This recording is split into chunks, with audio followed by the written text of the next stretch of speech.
Hi everyone, welcome to Impact, the series on bullying and mental health. My name is Narda Duffey from Dynamic Consulting Solutions, and I'm your host. For the past few weeks, we've been addressing various aspects of bullying and mental health. We've discussed cyberbullying, face-to-face bullying. We've looked at characteristics of people who bully and their victims. We've talked about some mental health concerns, such as eating disorder. And tonight, we're going to continue in that vein. The focus tonight is on depression and anxiety. And my guest, Dr. Paul Clark, and I will be navigating our way and helping you viewers to get a better handle on how bullying can lead to such mental health concerns. Thank you, Dr. Clark, for being here. Thank you, Narda. Great. Maybe we can start sharing a little bit of your background with the audience.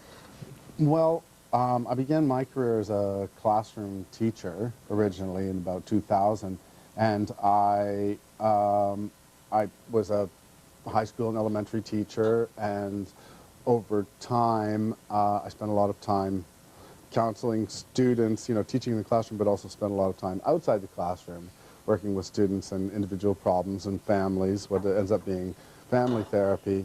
And ultimately I did graduate work and became a professor at McGill and actually taught teachers. So yeah, so I did that for many years, and then ultimately I went back to my roots, I guess, and started working again with people one-on-one, and now I do counseling full-time in Mississauga. So, yeah. Very wide, varied background. Yeah.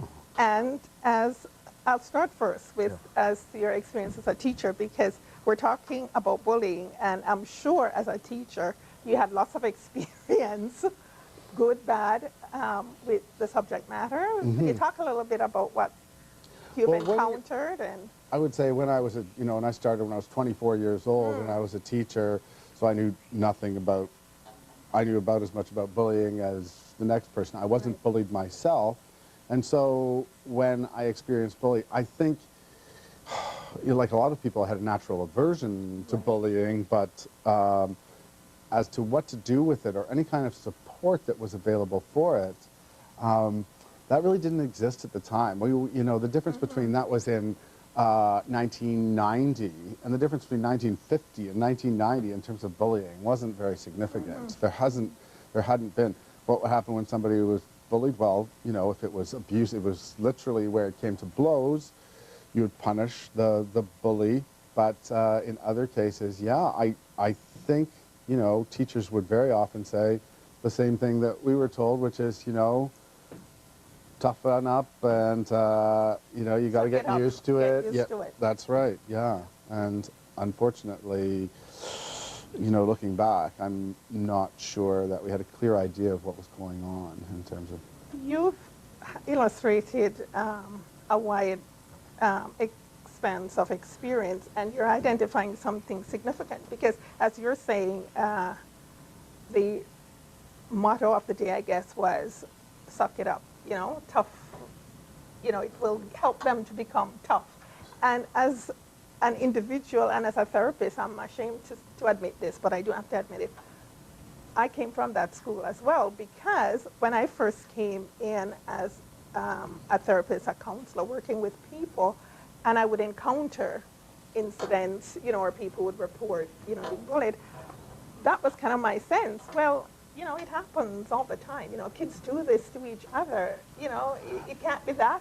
Yeah, and I guess we thought at the time that well, this life is like this. Right. There are bullies out there, and what's the best way to deal with it? If we somehow intervene in this, aren't we going to just aggravate the problem? Aren't we going to, weaken this child, or weaken, and they should be learning their own defense mechanisms. Exactly. And which was really, looking back, that made us, it was kind of dinosaur thinking that somehow you would, that this trial would, make you stronger, and you would overcome bullies, and you would go on to become a success the rest of your life because you had beaten the bullies off in your high school. Dinosaur thinking? an appropriate expression, because really and when I look at myself then and my thinking and my approach and my understanding, the big thing was a lack of understanding, because it wasn't an issue that was being addressed.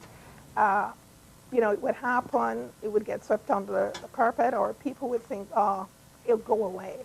But as we've seen, and I know from speaking with you before, because you've identified this all as well,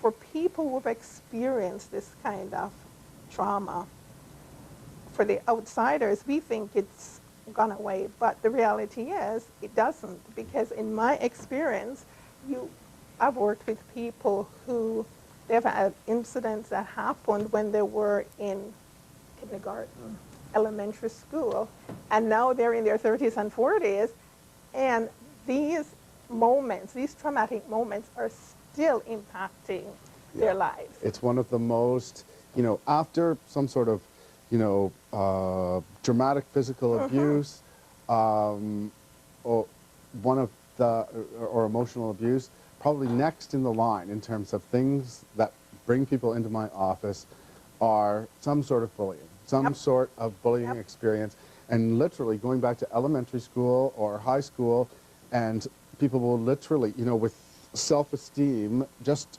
destroyed, and they're 25, they're 30, and you know, well, how did this happen? How did you just, and sometimes it has influences at home, and that's another whole thing, is bullying can happen within the home as well, but that somebody told them, often, you know, some girl in grade 6 said I was ugly, and so I've always thought of myself as ugly ever since.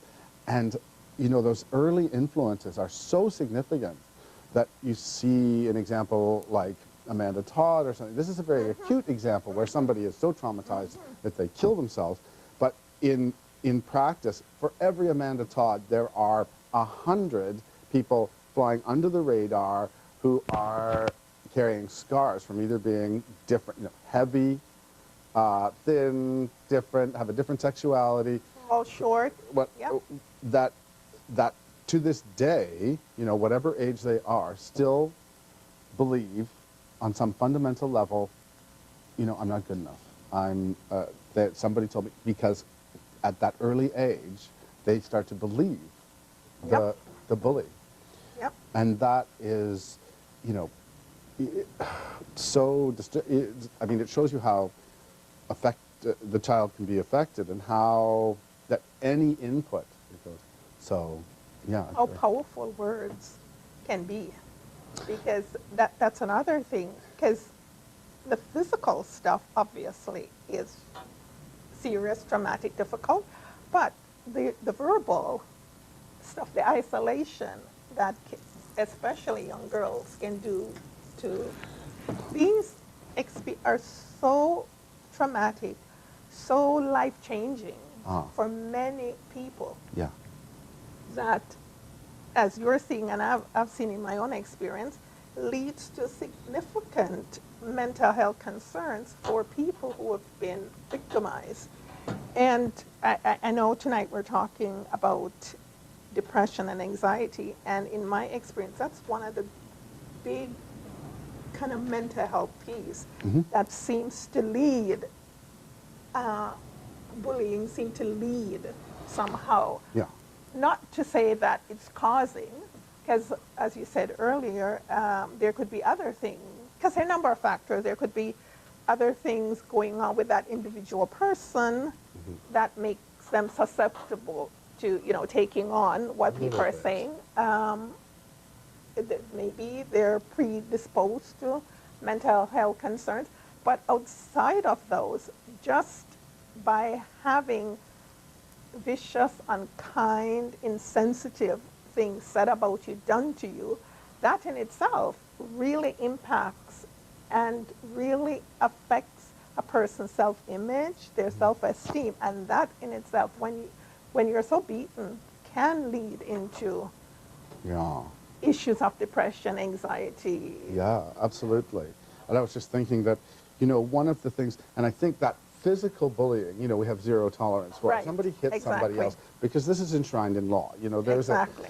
this is an assault, and we have rules about that. When it gets into the verbal stuff, not so much, you know, because we have, you know, some people would say, well, you have freedom of speech. You're allowed to say what you want. So where do we, you know, unless we, you know, create what we're getting close to doing now, which is making sort of bullying a version of hate crime, right? Yeah. But until that, it was like, well, what do you do? Words, you know, there's no rule against that. You can say what you want, you know, it's not nice, don't do that anymore. Right. But, yeah, but in terms of the consequences, yeah, depression, anxiety, ultimately self-harm, self-esteem, you know, lifelong effects on self-esteem. Yeah. Lifelong. You can't stress that too much, because I've seen it, and I know you have Yeah. too, and it's devastating.